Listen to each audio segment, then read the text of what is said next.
सभी छात्रों को हमारे YouTube चैनल प्रेम सर अलोली में स्वागत है। पिछली क्लास में हम लोगों ने वन के बारे में पढ़े थे, वन के प्रकार, इसके अलावा किस क्षेत्र में कितना वन का प्रतिशत मात्रा है, कौन से पेड़ पौधे पाए जाते हैं, प्रशासनिक दृष्टि से वनों को कितने वर्गों में बांटा गया है, इस सब का अध्ययन किए थे वन के बारे में। अब है वन्य प्राणी। वन एक चैप्टर का नाम था वन एवं वन्य प्राणी। तो वन के बारे में हम लोग अध्ययन कर चुके हैं। अब है वन्य प्राणी। वन्य प्राणी के अंतर्गत में क्या क्या आते हैं? सबसे पहले वन्य प्राणी के अंतर्गत में पेड़ पौधे, जानवर और सूक्ष्म जीवाणु, ये सभी वन्य प्राणी के अंतर्गत आते हैं। ऐसा नहीं है कि केवल जानवर ही आएगा, इसमें पेड़ पौधे भी आ सकते हैं, जानवर आएंगे और सूक्ष्म जीवाणु भी, ये सभी वन्य प्राणी के अंतर्गत आते हैं। तो सबसे पहले हम लोग करेंगे वन्य प्राणी, वाइल्ड एनिमल अंग्रेजी में कह सकते हैं। वे सभी पेड़ पौधे, जानवर, वे सभी पेड़ पौधे, जानवर तथा सूक्ष्म जीवाणु जो प्राकृतिक आवास में रहते हैं, उसे वन्य प्राणी कहते हैं। जैसे शेर, चीता, हाथी इत्यादि। हमारे देश में लगभग 81,000 वन्य प्राणी हैं तथा 47,000 वनस्पति की उपजातियां पाई जाती हैं। 81,000 वन्य प्राणी तथा 47,000 वनस्पति की उपजातियां पाई जाती है।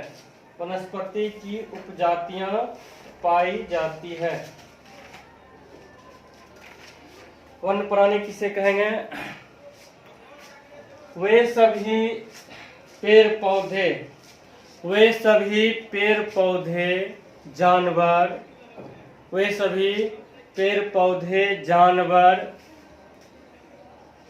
तथा सूक्ष्म जीवाणु जो प्राकृतिक आवास में रहते हैं। प्राकृतिक आवास कौन सा होता है? जंगल होता है, वन होते हैं।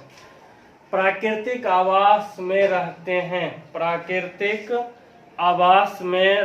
हैं, उसे वन्य प्राणी कहते हैं। वन्य प्राणी किसे कहेंगे? वे सभी पेड़ पौधे, जानवर तथा सूक्ष्म जीवाणु जो प्राकृतिक आवास में रहते हैं, उसे वन्य प्राणी कहते हैं।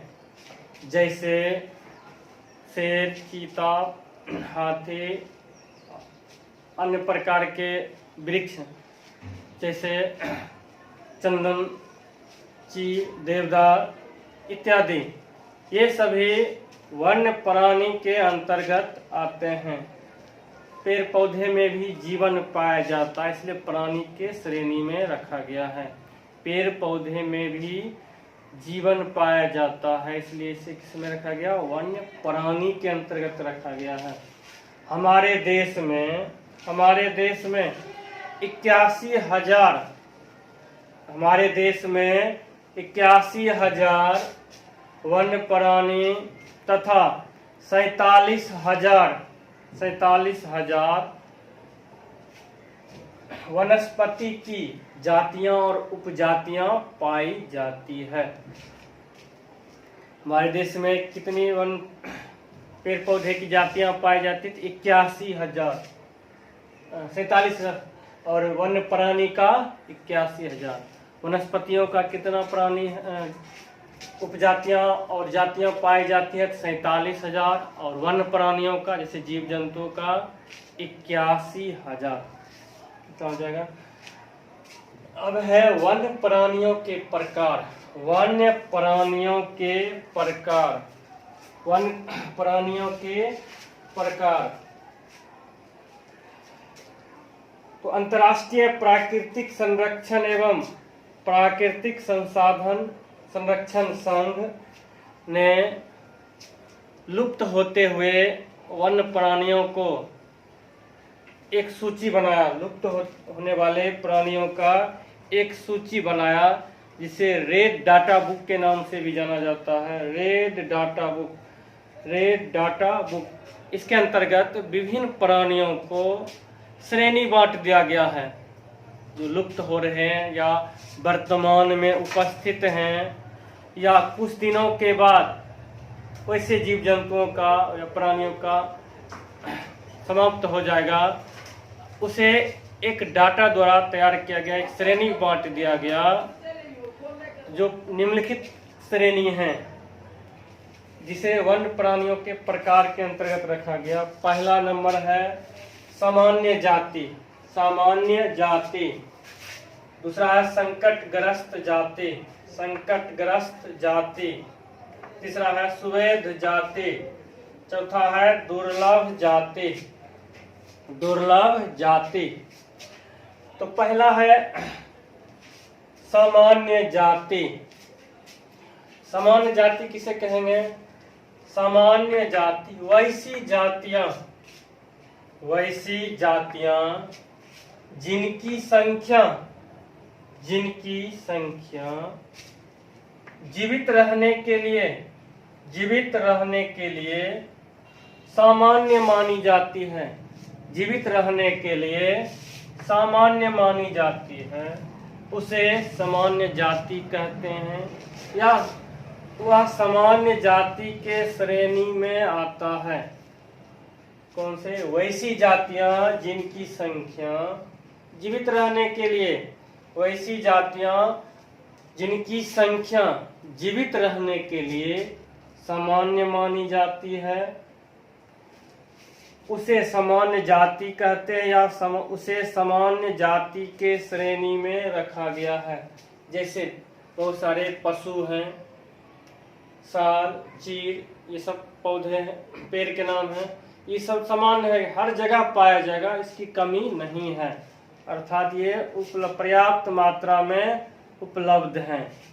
जैसे गाय पर्याप्त मात्रा उपलब्ध है, भैंस पर्याप्त मात्रा में उपलब्ध है।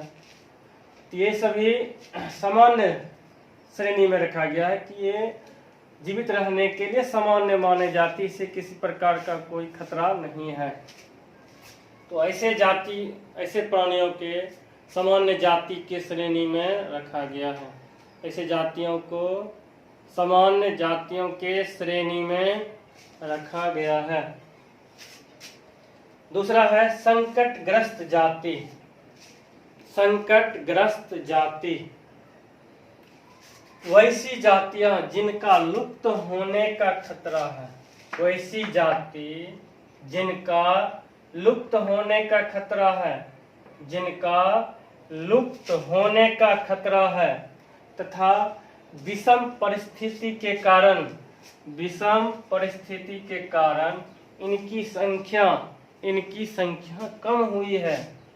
विषम परिस्थिति के कारण इनकी संख्या कम हुई है। विषम परिस्थिति के कारण इसकी संख्या कम हुई है, उसे संकटग्रस्त जाति कहते हैं। जैसे काला हिरण, मगरमच्छ इत्यादि। दूसरा नंबर था संकटग्रस्त जातियां। वैसी जातियां जिनका लुप्त होने का, वैसी जातियां जिनका लुप्त होने का खतरा है, तथा विषम परिस्थितियों के कारण, विषम परिस्थितियों के कारण इनकी संख्या कम हुई है। विषम परिस्थितियों की संख्या के कारण इनकी संख्या कम हुई है। उसे संकटग्रस्त जाति या संकटग्रस्त श्रेणी में रखा गया है, जैसे काला हिरण, मगरमच्छ इत्यादि। वर्तमान में तो है, लेकिन कुछ दिनों के बाद ये समाप्त हो जाएंगे, अर्थात लुप्त होने का खतरा है। लुप्त में जैसे डायनासोर पृथ्वी पर से ही पूरा लुप्त हो गया, कहीं नहीं मिलेगा। और पुराने जमाने में हजारों साल पहले डायनासोर पाया जाता था, लेकिन अब धीरे धीरे लुप्त हो गया है, उसका कहीं भी पूरे पृथ्वी पर नहीं मिलेगा। तो लुप्त होने का, उसी प्रकार कुछ ऐसे जीव जंतु भी हैं जो लुप्त होने का खतरा है और इसकी संख्या धीरे धीरे कम हो रही है। वैसे जीव जंतुओं को संकटग्रस्त जाति में रखा गया है, उसे संकटग्रस्त जाति कहा जाता है। एक आता सुवेध जाति, अगला है सुवेध जाति। वैसी जातियां जिसकी संख्या लगातार घट रही है, वैसी जातियां जिसकी संख्या लगातार घट रही है तथा संकटग्रस्त जाति के श्रेणी में आ सकती है। अभी आया नहीं है, संकटग्रस्त जाति की संख्या में आ सकते हैं, उसे सुवेध जाति कहते हैं। उसे सुवेध जाति की श्रेणी में रखा गया है, जैसे नीली भेड़, गंगा में डॉल्फिन इत्यादि। जैसे नीली भेड़, गंगा में डॉल्फिन इत्यादि। सुवेध जाति किसे कहेंगे? वैसी जातियां जिनकी संख्या लगातार घट रही है, वैसी जातियां जिनकी संख्या लगातार घट रही है तथा संकटग्रस्त जाति की श्रेणी में आ सकती है, उसे सुवेध जातियां कहा जाता है, या उसे सुवेध जातियों की श्रेणी में रखा गया है। इसके उदाहरण हैं नीली भेड़, डॉल्फिन इत्यादि। चौथा नंबर है दुर्लभ जातियां। दुर्लभ जाति तो वैसी जातियां जिसकी संख्या बहुत ही कम है, वैसी जातियां जिसकी संख्या बहुत कम है, वैसी जातियां जिसकी संख्या बहुत कम है या सुवेध हैं, उसे दुर्लभ जाति कहते हैं। जैसे एशियाई हाथी, नीली भेड़ इत्यादि। एशियाई हाथी, नीली भेड़ इत्यादि। दुर्लभ जाति किसे कहेंगे? वैसी जातियां जिसकी संख्या बहुत ही कम है, वैसी जातियां जिसकी संख्या बहुत ही कम है, उसे वह सुवेध है, उसे दुर्लभ जाति कहते हैं। जैसे एशियाई हाथी, नीली भेड़ इत्यादि। तो अभी हम लोगों ने वन्य प्राणियों के प्रकार पढ़े हैं। पहला नंबर था सामान्य जाति, दूसरा था संकटग्रस्त जाति, तीसरा सुवेध जाति, चौथा दुर्लभ जाति। इसके अलावे है स्थानिक जाति और लुप्त जाति। दो और पढ़ना है, स्थानिक जाति और दुर्लभ जाति।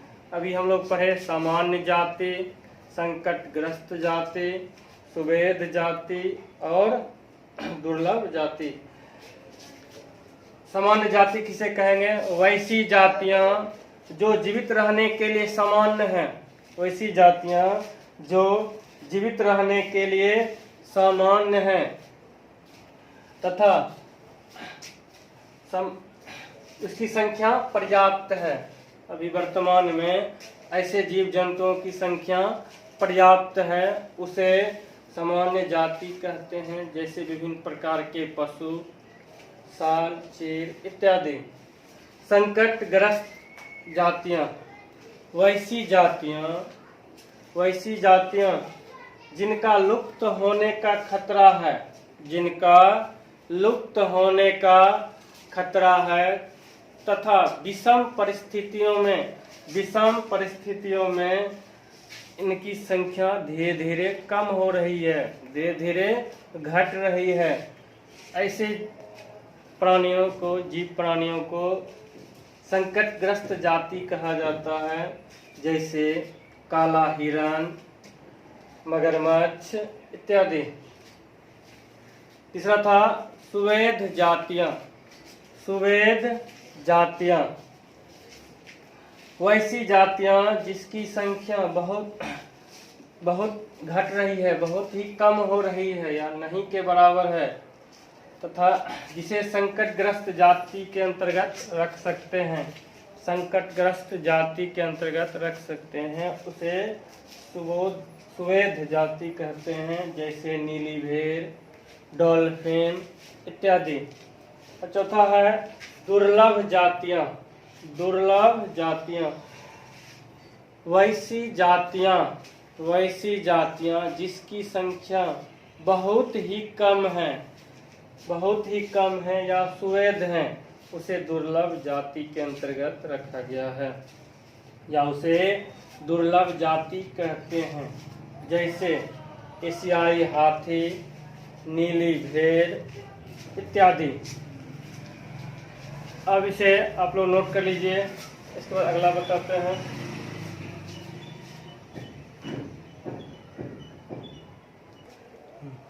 अब है स्थानिक जाति किसे कहते हैं? प्राकृतिक या भौगोलिक सीमाओं से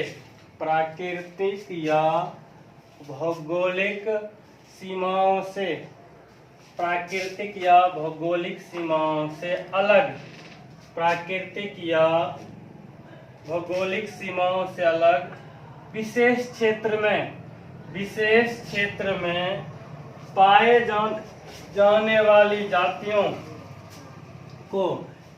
क्षेत्र में पाए जाने वाली जातियों को स्थानिक जाति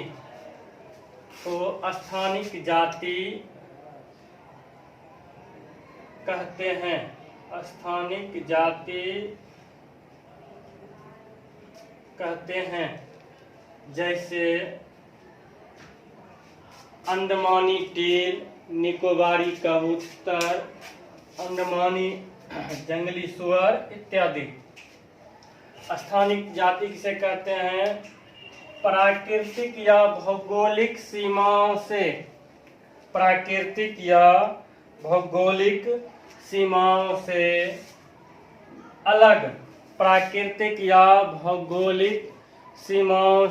अलग विशेष क्षेत्र में पाए जाने वाली जातियों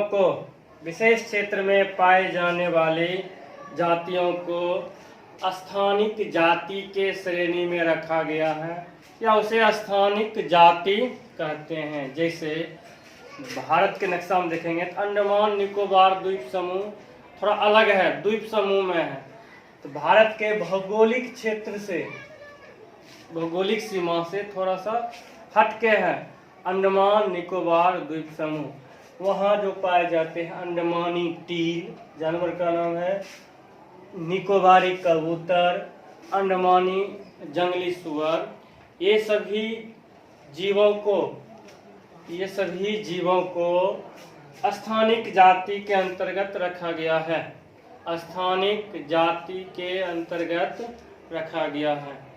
तो स्थानिक जाति किसे कहेंगे?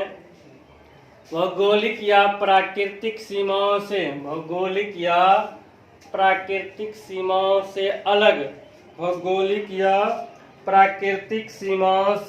अलग विशेष क्षेत्र में पाए जाने वाली जातियों को स्थानिक जाति कहते हैं। जैसे अंडमानी टील, निकोबारी कबूतर, अंडमान अंडमानी जंगली सुअर इत्यादि। और लास्ट है छठा नंबर, लुप्त जातियां। लुप्त जातियां वैसी जाति जिनके रहने के आवास में खोज करने पर, वैसी जातियां जिनके रहने के आवास में खोज करने पर अनुपस्थित पाई जाती है, उसे लुप्त जाति कहते हैं। जैसे गुलाबी सर वाला बत्तख, डोडो पक्षी इत्यादि। लुप्त जातियां किसे कहते हैं? वैसी जातियां जिनके रहने के आवास में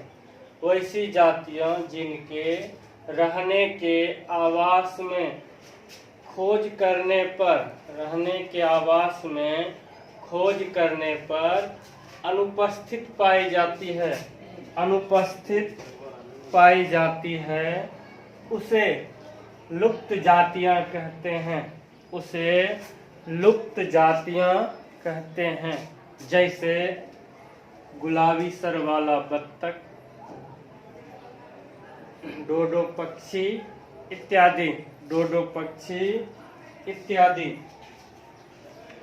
तो हम लोग प्राणियों के श्रेणी को 6 वर्गों में बांटे हैं। पढ़ लिए 6 वर्ग कौन कौन से हैं। पहला है सामान्य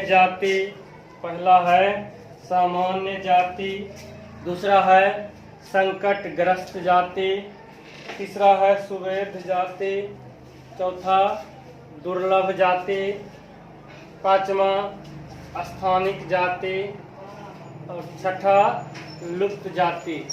इन सभी जातियों के प्रकार का बारी बारी से अध्ययन किए और अगले क्लास में फिर नए श्रेणी के बारे में अध्ययन करेंगे। तब तक इसे नोट कर लीजिए और इसे अच्छी तरह से नोटबुक तैयार करते जाइए, ताकि जब क्लास रीओपन हो तो पुनः चेक कर सके और इससे संबंधित क्वेश्चन को आसानी से हल किया जा सके।